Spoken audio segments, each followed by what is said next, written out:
Welcome to the top of the world. Or if the weather takes a turn for the worse, hell on earth. Among this Yorkshire bog and scrubland lie the remains of a settlement built by a tough nomadic community that lived on the very edge of society. Using the most basic of tools, they transformed the face of the British landscape forever. And 170 foot below me lies one of their most impressive monuments. Because this is the last of the great railway lines to be built by the navvies. And this is the Rise Hill Tunnel, driven through solid rock by the sheer brute force of hard manual labour. We've come here to dig where that itinerant army lived, worked and often died. Underneath this grass, hopefully, will lie clues to the story of the people who physically built modern Britain.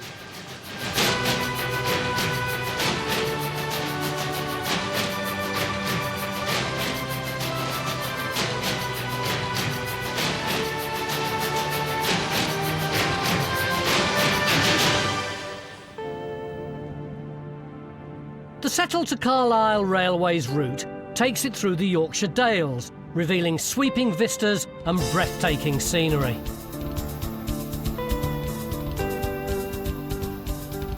It was built by the Midland Railway in the 1870s to challenge its rivals on the lucrative England to Scotland run.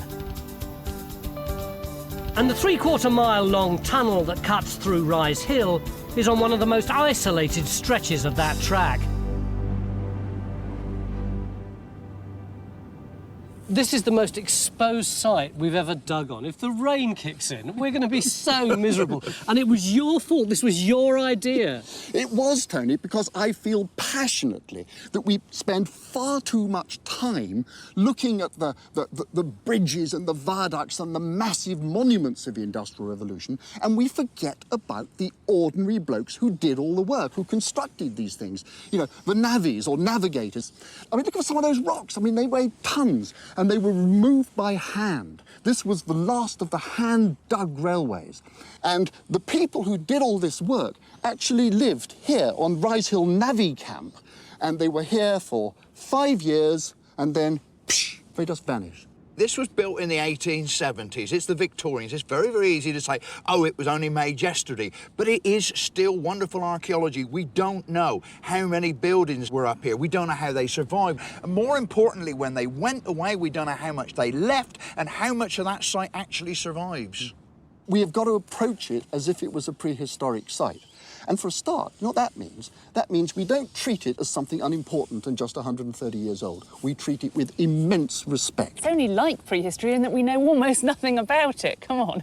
But if we look at what we've got in terms of real history, documentary history, we have got masses. We've got school records, we've got health records, and most valuable of all, we've got the 1871 census. And that tells us who was living here, their ages, and even their occupations. So we've got a chance to actually put people in the houses we find. You're all quite excited about this one, aren't you? Too right.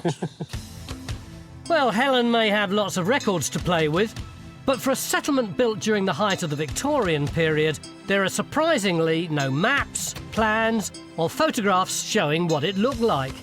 You'd expect the navvies to be working close to this air shaft. The grass is different. When you actually walk along it, you can see there are slight terraces and humps and bumps that might be building-looking structures. So I'd concentrate your energies in that area between that track there and that dry stone wall to start with. All we know from contemporary records is that the Rise Hill camp was split into 2 settlements huddled around these air shafts that provide ventilation for the tunnel below. I think you've got a wall coming along here, Yeah. turning. You've got a fireplace, Right. probably at this In point, there. and a big So building going and then that we way. want. So at least if we pin a But the corner- geophys results are complicated, to say the least. Well, we're in this area here. This is where I think we've got one of the main structures. The point of it is we just simply don't know what this site's going to look like once we start taking the turf off. Well, get on with it then. I will do.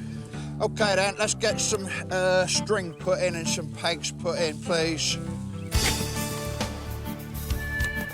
So, Trench 1 goes in over a geophys response that we think may contain the remains of a navvy hut. I say think because no one's ever really dug a navvy camp before. We want to get a big enough area we can really see what's going on. This is uncharted archaeological territory.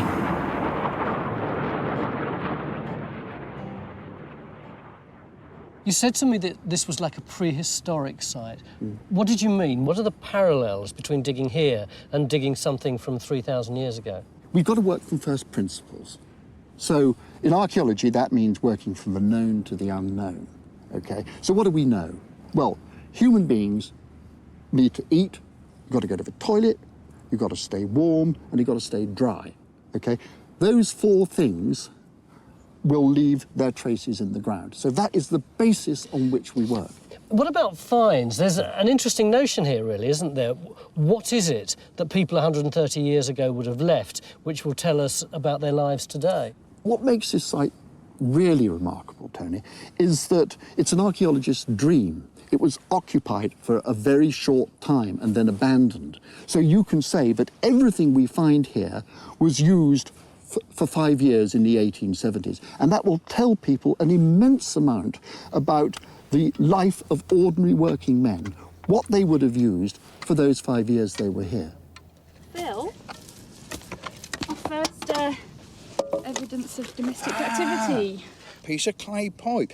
And our first piece of pipe. That's a big old piece. Bill? Yeah, what's that, Phil? You're a little bit familiar with the material round here.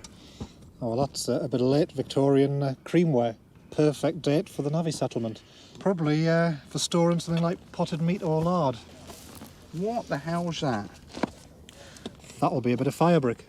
And the navvies would have been sitting here, drying their clothes out after a hard day's work. I know. Trying to get warm again. Having a few beers. Yeah, smoking some tobacco. It's having a bit of lard.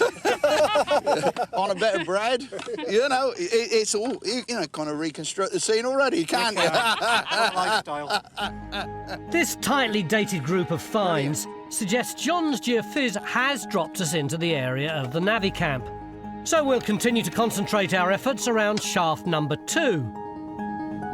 While the area around shaft 1, which has been affected by later forestry work, is now home to the modern-day itinerant tribe known as Time Team. We virtually had to create our own town here. And, of course, we've had the luxury of coming up here every day in 4x4s, and we're only here for 3 days. But Helen, the navvies were here for months and months and years, weren't they?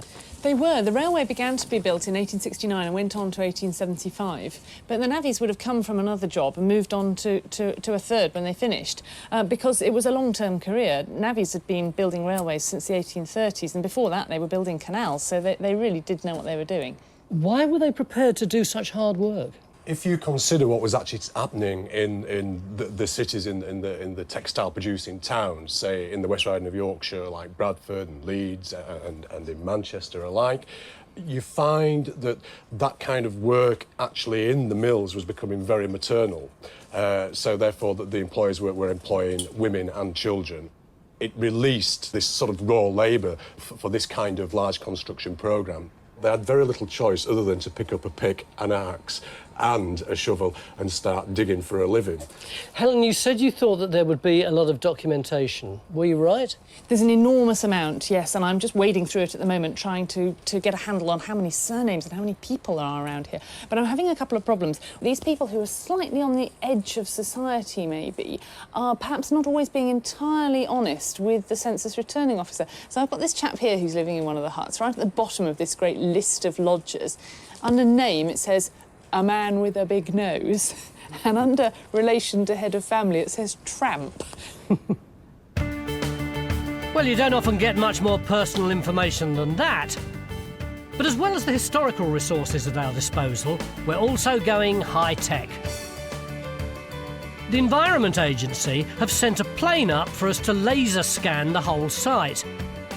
And the impressive detail of the resulting LiDAR survey suggests we could be looking at a very sophisticated settlement. You can see the railway coming into the tunnel here and coming back out again from here. So that's what they were digging. Henry, I don't want to be hurtful, but it's kind of a bit better than a lot of the stuff that you show us, Oh, isn't I can't believe you're saying... Well, yeah.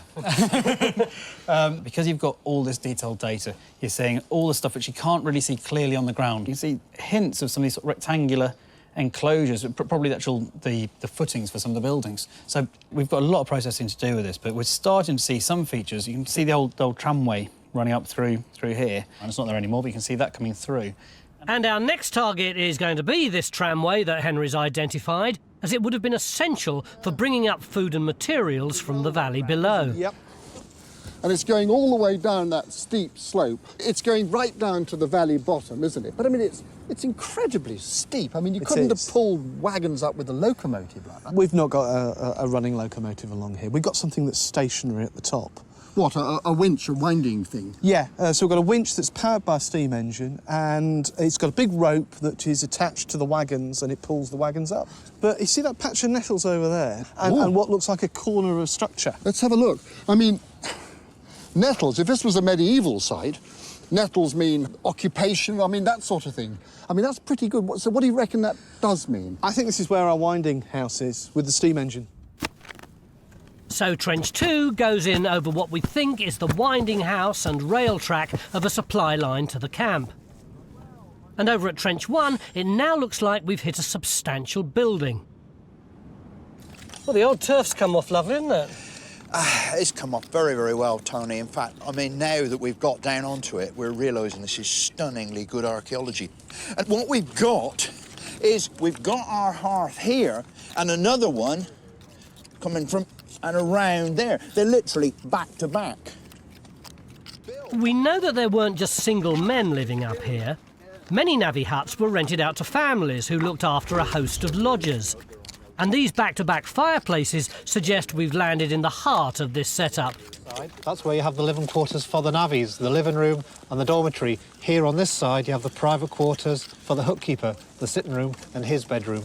How many of these have been excavated in the past? This is the first one to be excavated. Ever? Ever, yeah. Not in the entire country? None at all. So it looks like we've got some sort of accommodation block. Here's this one in the Lancaster Guardian. There are a blacksmith shop, 8 huts, miners' cabins, storeroom... And that means Helen and David can begin to try and match what's coming up in the ground with the historical evidence. A mortar mill and 5 huts, right. So if we've got about 10 people per hut, 80 and 50, so that's 130 people. If our dig can work out which building is which, then they should be able to match them up with the occupants listed in the 1871 census. If only you could do that with Roman sites. Gosh, Matt, you've made progress. Yeah, we've just stripped off the turf, and as you can see, at this end of the trench, where we would have had the winching room, you've got all this rubble here, and I guess that could have been the beginning to the walls, the foundations, or something that's collapsed. It looks more like wall than foundations, don't you think? Yeah, so we're going to record that and then see underneath if we can see if there's any foundations left. And if you go along this way, you can see a slight hump there, down, slight up again. I guess that those are where the 2 tracks were, one on the top of that ridge and one on the top of that ridge going along there. We now think one of these 2 tracks ran all the way to the settlement around Airshaft 1. So Rise Hill was no cliched shanty town, but rather a planned settlement with large heated buildings and its own rail system. And thanks to the weather turning, we're now establishing just how truly miserable it must have been for the navvies who lived and worked up here. Children, stop enjoying it. No sooner than we drain the water away in here, the weather we're going to get is going to fill it up again. But as the end of the day rapidly approaches, all attention is on Matt's trench over the supply railway. Not so much for the archaeology, but because it turns out it was the site of one of the worst disasters to befall the Rise Hill navvies. The story is just awful. It was that... Come on, tell us. Well, people from the camp were in the habit of going down the tramway, down the incline of an evening, because it was being worked all the time.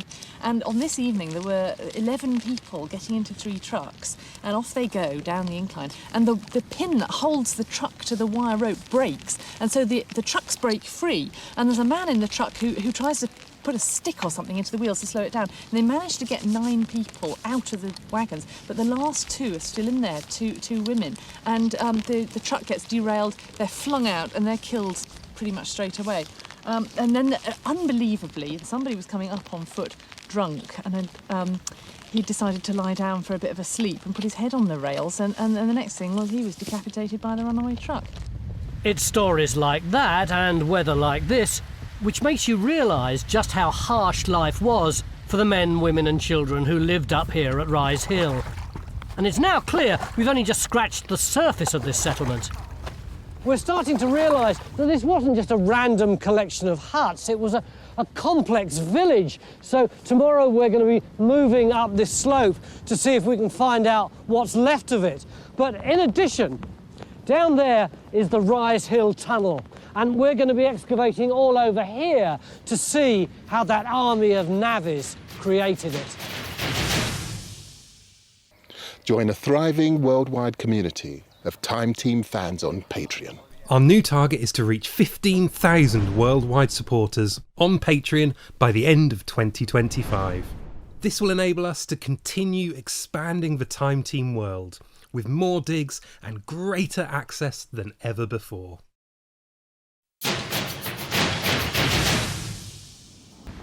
It's the start of day 2 in the Yorkshire Dales. Although the weather is atrocious, our hearty band of archaeologists are slowly getting to grips with the remains of our Victorian navvy camp. It's fairly wet, isn't it? I think wretched is the word, Francis. Absolutely wretched. What it means is that we have to be so much more disciplined about the way we're digging. We have to really, really minimise the amount of spoil that we create, because literally it just becomes slurry. And in spite of, or possibly because of, the terrible conditions, Phil's now beginning to work out just how sophisticated the buildings had to be here to survive the harsh environment. It's quite noticeable that the fireplace is higher than everything else in your trench. And I mean, there's water flowing down the back there to a drain that you've cut out there in the corner. Do you think that these buildings were actually jacked up so that water could flow underneath them? I imagine they must have been. I mean, we do know that obviously the floor was level, that's supported on wooden piers. So, yeah, I mean, I'm quite sure. You would not want to be living with a floor this close to this sort of muck. And it's just the same for them as it is for us. Yeah, exactly.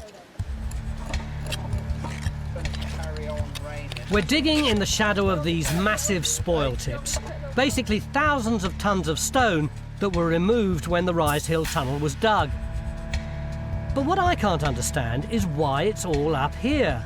And possibly even more importantly, why would anyone choose to base their workforce so far from the tunnel entrance? Did they drill the tunnel from here or from the other side, or would they start at both sides and work towards the middle? If you start working a face at this end and at the other end, you can only actually have two faces working, can't you? But if you drill vertical shafts down along the line, when you get to the bottom, you can set one face going that way and another face going that way, and then number 2 shaft, one going that way and going that way. And when they all meet up, you've got your tunnel. You've actually got 6 tunnels all working at once. It's much more efficient. So is that why the navvy settlements were up the top of the hill, rather than where I would logically think they would be, which is down here at the entrance to the tunnel? Exactly. You've actually got more of your workforce, because you've actually got 4 faces coming down vertically down these tunnels and shafts than you've got at either end. It's classic Victorian economics. It's quicker and more efficient to do it that way. The air shafts, not surprisingly, allowed air to get into the fetid environment of the tunnel. But they were also used to get people into and stone out of the excavation. And Stuart believes that a series of lumps and bumps around air shaft 2 show that this heavy lifting was done by machine.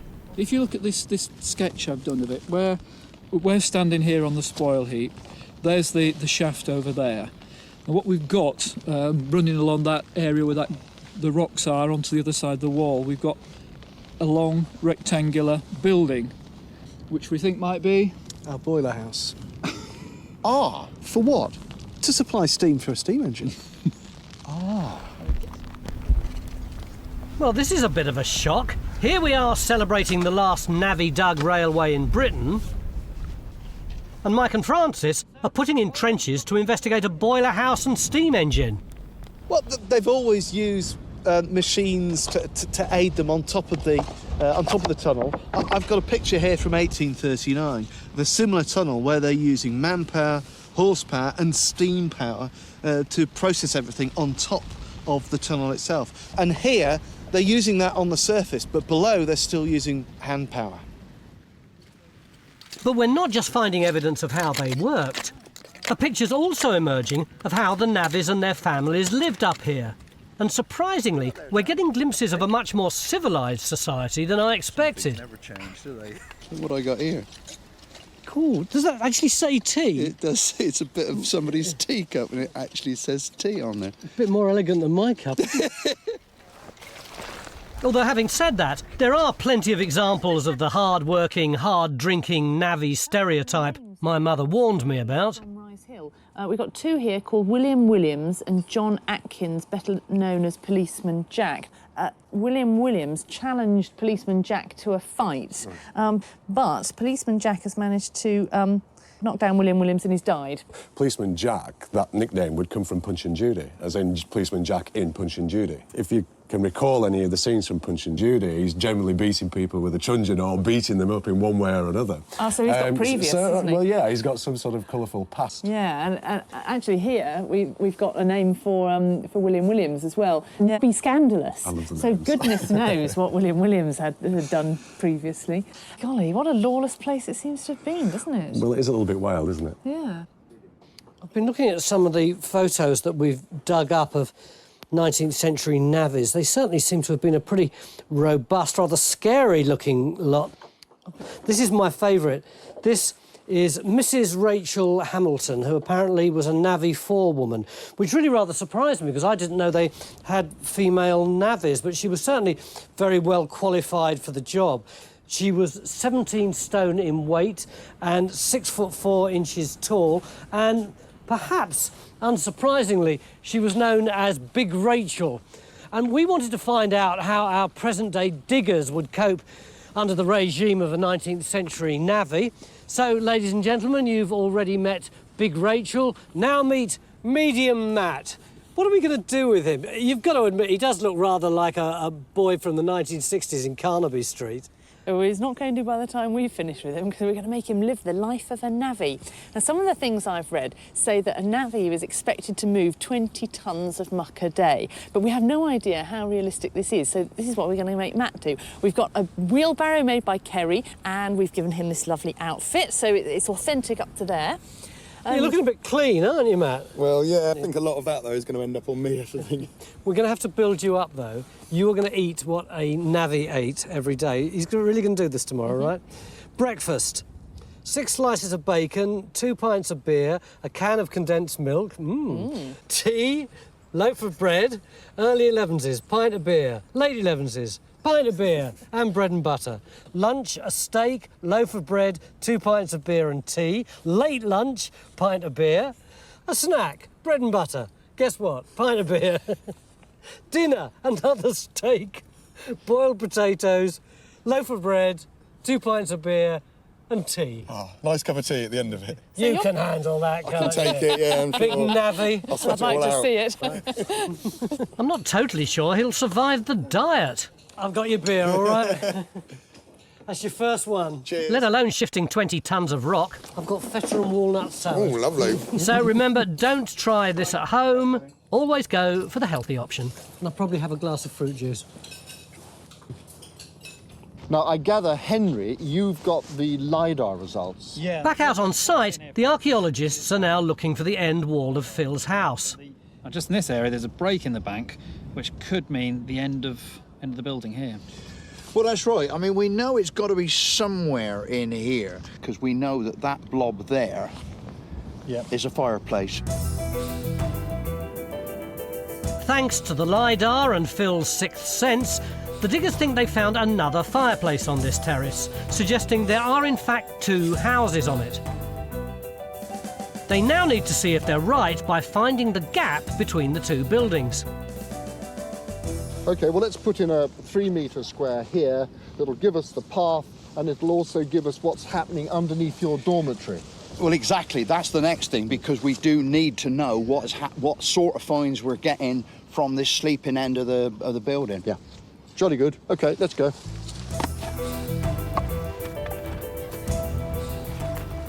As well as confirming we've got 2 huts here, the archaeologists hope that the space between them will be full of rubbish that's been chucked out of the buildings.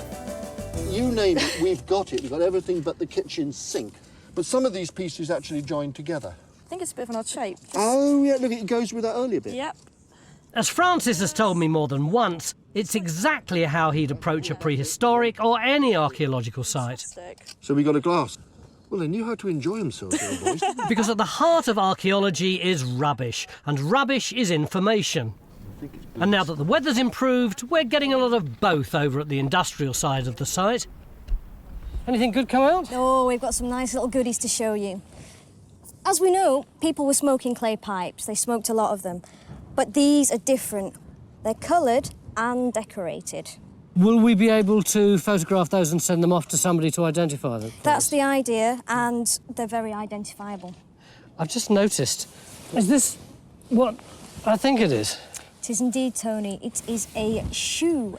But more than that, we think it's an overslipper, like a hobnailed overslipper. You can see the little hobnails in the bottom there. Yeah, it's made of metal, isn't it? Mm.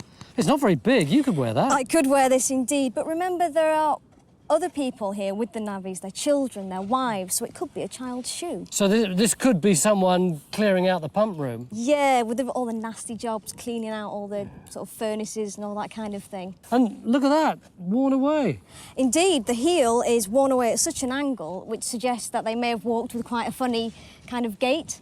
She'd have been in a right old state, wouldn't she? She wouldn't have been very well at all, no. Is that it? 2 rocks? I'm getting tired, sir. For new navvy Matt, life's getting more Victorian by the moment.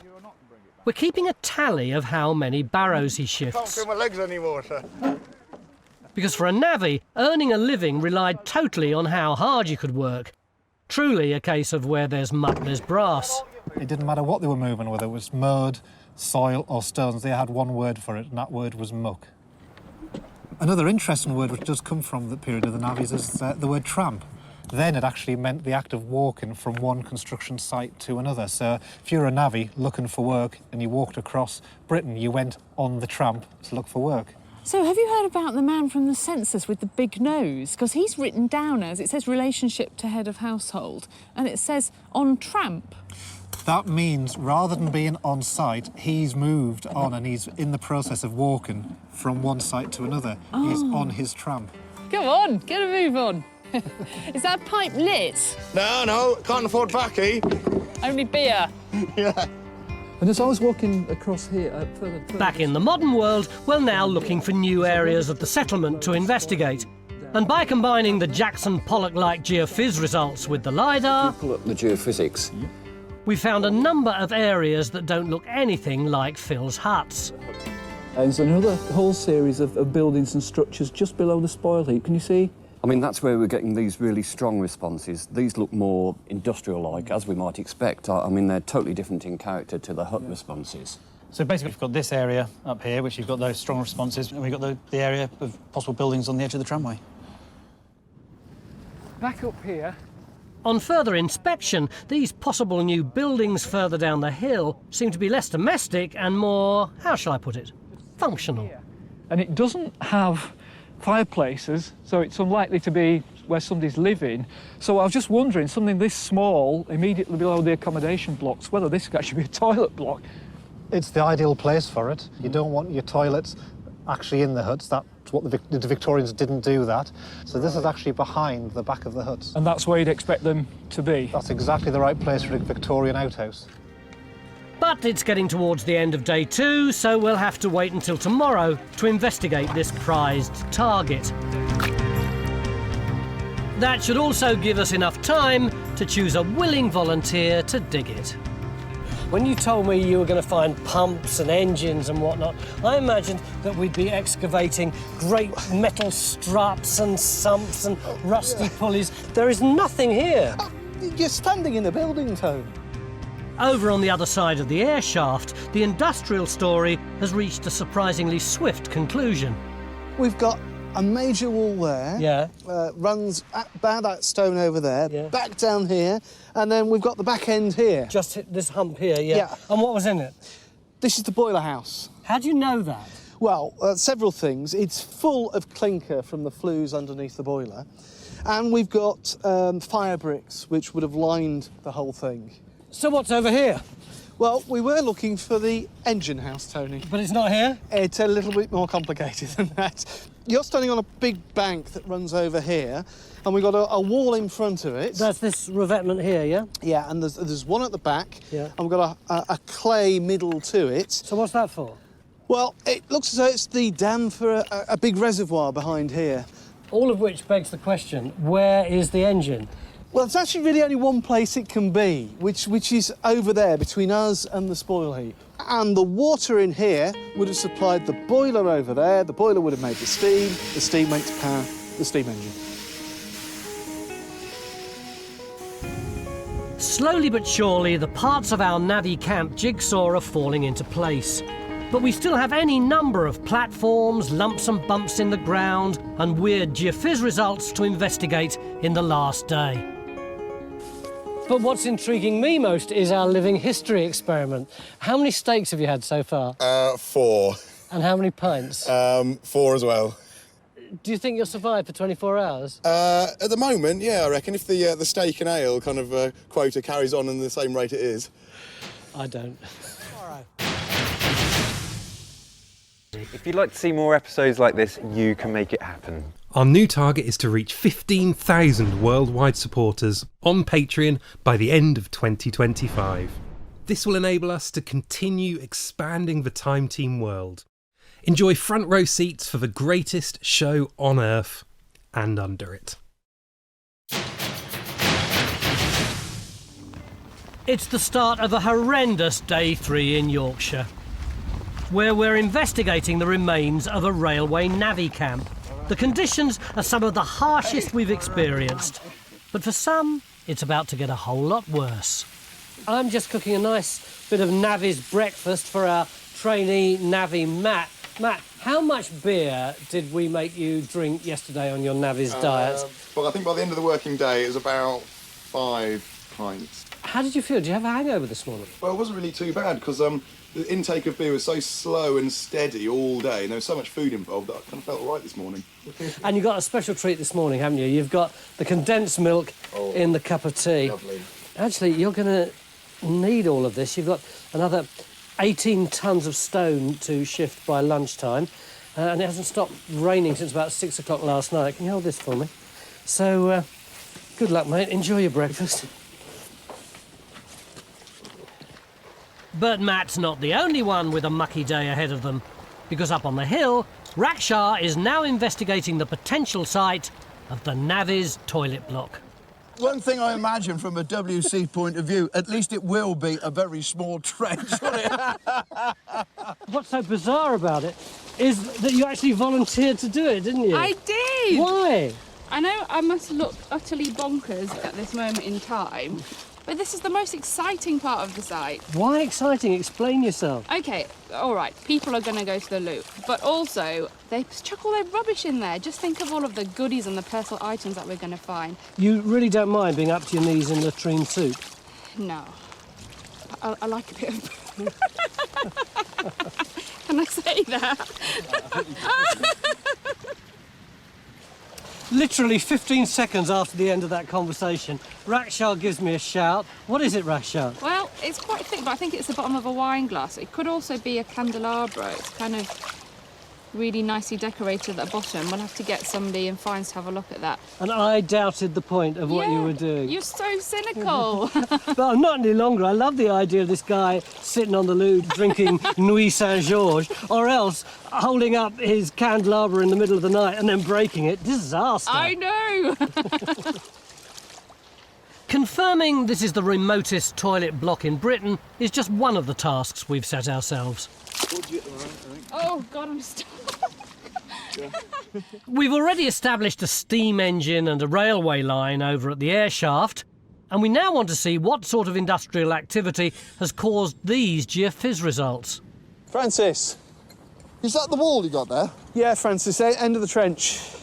Well, I mean, it's not very substantial. I was expecting, you know, it wouldn't take machinery, would it? No, it's a low stone wall with some kind of timber wall above it. And that pinky stuff looks like very intensive burning to me. Yeah, I think we're into a workshop or blacksmith building in this area. OK. Yeah, well, don't make it too huge. Bear in mind, you know, we haven't got much left of the day and it's still raining. Over in the domestic area of the settlement, Phil's now confident that there were 2 huts on this platform with just a narrow gap between them. Hut's down the side. What, down here somewhere? Yeah. But working out the internal layout, how the different rooms fitted around this central chimney, is proving surprisingly complicated and time-consuming. This area is crucial. I want to make a good job of this. I mean, I'm very much aware this is the first building of its type that's ever been dug, and I don't want to sell it short. But what I'd like to do is get some of this rubble around the hearth and see if there's anything underneath it. But the other thing I want to do is actually get into some of the foundations, because we really don't know what sort of foundations they built this thing on. So I think those are the crucial answers. While Phil continues to investigate the archaeology of his hut, Helen's been trying to work out who once lived in it by going through the 1871 census. We've now enlisted the help of the local history society from Sedbergh, who've been researching these records for years, and they've got a few suggestions of their own. Of the people connected with the railway, about 60% were men, 15% were women, and extraordinarily 25% of them were children. We have one hut here, James and Joanna Baxtondale. They're there with their children, John, age 6, George, 3, and Joshua, just 8 months. Actually, weirdly, those are the same ages as my children. I know how hard it would be. Golly. Yesterday evening, Naomi emailed her fiancé, who is just as sad as the rest of us and actually has thousands of pictures of clay pipes at home. God, your evenings must be dynamite. Oh, yes. And he came back with some information. He did, so we have a little bit of the mystery solved. Remember, we had this yesterday with the nice red rose? Apparently it's known as a cabbage rose, and this dates to the late 1800s, so that's quite nice. Yeah. Now, this one you had problems with because you'd only got a tiny sliver of it. Yeah, which is a shame, but we did manage to deduce that it could be part of an Irish harp. You say could be, but actually looking at it, that little curve in there like that, that's got to be a harp, and you can even see the strings down there. Yeah. So, but the interesting thing about this is that they were made in Manchester, typically by Irishmen. For homesick Irishmen stuck in the Yorkshire Dales. Yeah. But this one's the real beauty, isn't it? This is saving the best till last, the creme de la creme of pipes.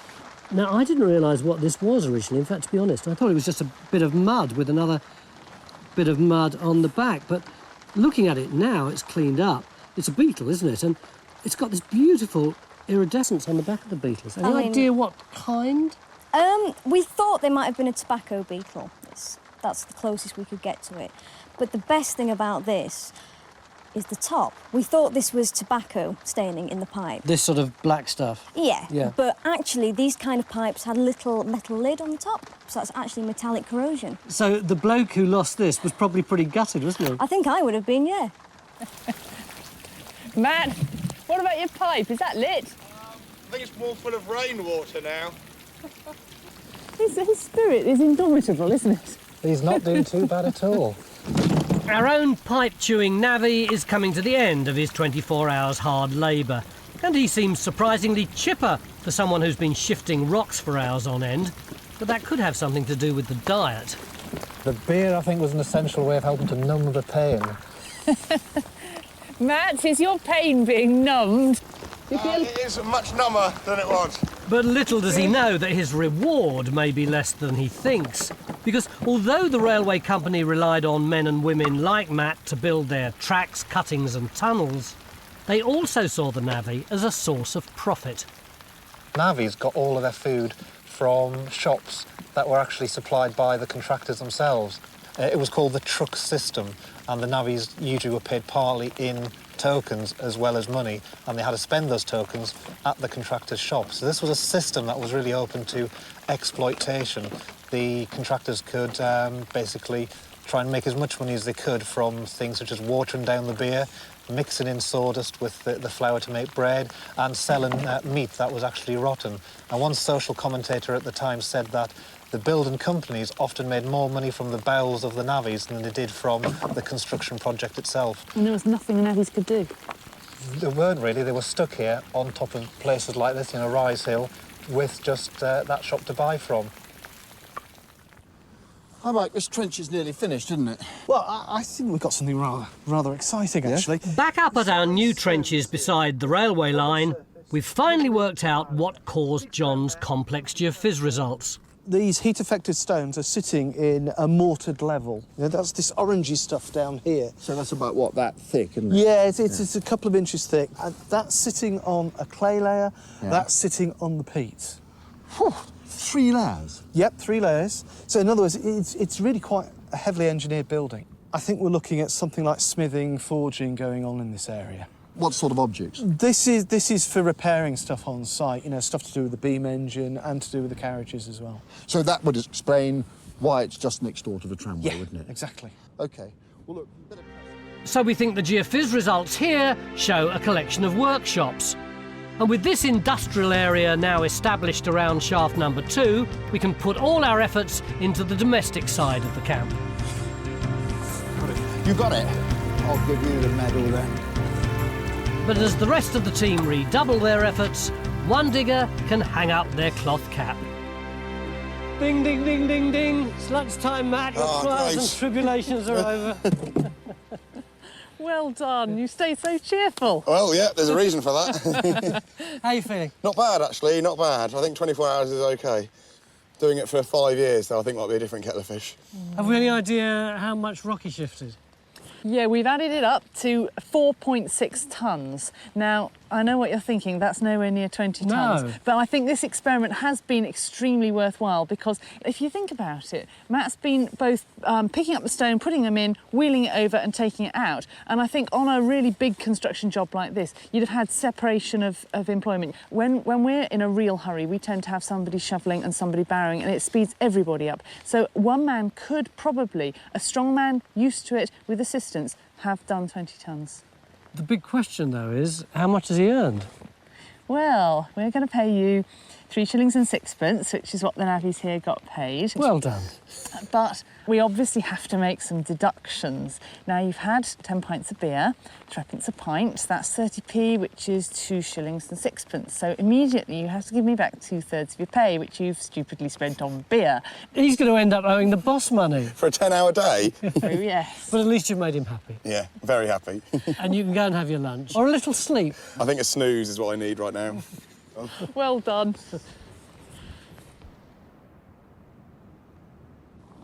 Hi, Rachel. Did we put the trench in the right place? We did. If you have a look at this, can you see this bit of wood running all the way down here? That's actually a woodline drain for the latrine.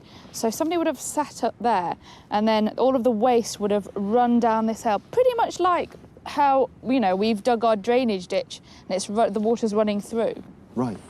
Well, tell me about the building, Stuart. There'd be a series of wooden stalls along here, like long planks with literally holes in that you sit on. And dare I say it, this is sort of literally at the business end of the latrines. It's far enough away and down slope so the smells don't go up there. It hasn't been so brilliant to actually trowel this trench and see the colour change, but you need to have a good sniff at that. It's 130 years old. It's not a good vintage, is it? No. So we've now established the toilet block is at the limits of our settlement. But this little trench has another story to tell. One that epitomises just how harsh life could be for the people stationed on this remote hillside. Here, there's a story about a shocking suicide. One of the men who lodged in one of the huts was named Robert Nicholson, a filler of wagons in the tunnel. Now, the story goes that for some 4 or 5 weeks he'd been unwell. And as his spirits were low, he'd been heard to say that he would cut his throat with his knife. And a person had been appointed to look after him, which I think is a really interesting thing to do in the 19th century. He's on suicide watch. So he's got some sort of like valley fever or something like that. You know, he's exposed in all of these elements and he's just depressing him. Something like that, yeah. He went to the water closet, which was at a short distance from the huts. He remained longer than was considered necessary, and his minder went to look after him. When they found that his threat had been literally carried out, he had with his knife cut his throat and he was gasping in the agony of death. I mean, that's awful, isn't it? To cut your own throat, be that desperate. This site may be haunted by death and suicide, but the finds from across Phil's Trench show the resilience of the people who lived here and their determination to make day-to-day life as normal as possible. It's very odd, isn't it? We'd expected to find really rudimentary stuff, one chip plate maybe, one knife, and this is much more elegant. Yes, it's quite posh, a lot of this stuff, and I wouldn't have thought it's for the everyday navvy, but you know. I know what your best one is. Yeah, definitely. Our little dog statue would have sat on the fireplace. Beautiful little piece. It would have a matching one as well. Remarkably, we're now pretty confident that these finds came from the hut that was lived in by the Baxendale family, their 3 young children and 14 lodgers in 1871.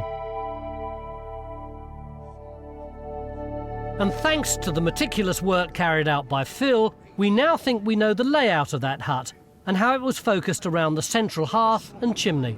Now, when they build that hearth, we can say that they're bringing in stone from somewhere else, because one of the stones that we found there has got a drill hole. So that is coming from another part of the contract further on down the line. And we can actually see how big that hearth was. Yeah, it's big, isn't it? We've got a massive material around this fireplace. Where Faye is, there are no finds in the area of the building, suggesting that that is definitely the sleeping quarters. Helen, you're lurking in the background. How does what Phil's saying tie in with the kind of research that you've been doing? Well, it's very similar, but I think I put the stress on the domestic. It was quite home-like here, because each one of these huts was rented out to a married couple, and 2 of the couples had small children. So they're the householders. They're probably living in this end with one fireplace.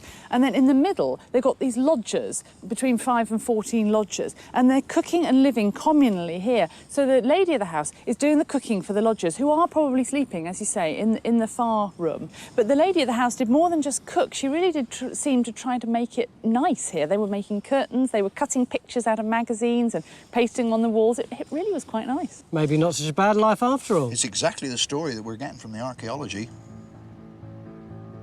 This house stood here for just 5 years in the 1870s, part of a small settlement we've rediscovered over the last 3 days. And it's amazing to think that this community, people like this, doing an awful lot of this, built this. A monument to human industry that's still going strong over 130 years later. But they also left one other landmark in the landscape, one that's even closer to the hearts of our archaeologists. This is quite bizarre. We're standing here in the pouring rain. Phil is looking up at this slag heap and he's going, oh, that's a thing of beauty. That's what he said, a thing of beauty. It is. It is a lovely, lovely piece of engineering. I love spoil tips. I really, really do. And I'll tell you what, I admire, I worship the people who can make a good spoil tip. How do they make it, Francis? To me, it looks just like people have gone and chucked their spoil away. Well, that's because you haven't lived with spoil heaps for 30 years like I have. Look at the flat top there, Tony. That didn't happen by accident. There was a railway line up there, and they had wagons that side-tipped these enormous rocks down the slope. I mean, it's a fantastic achievement.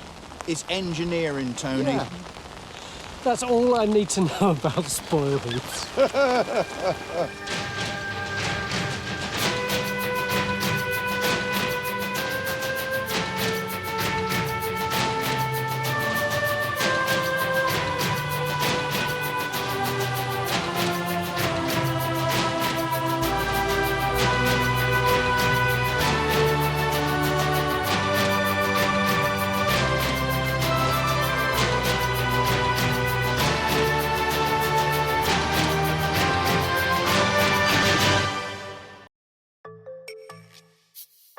Join Time Team on Patreon to access exclusive 3D models, masterclasses and behind-the-scenes insights.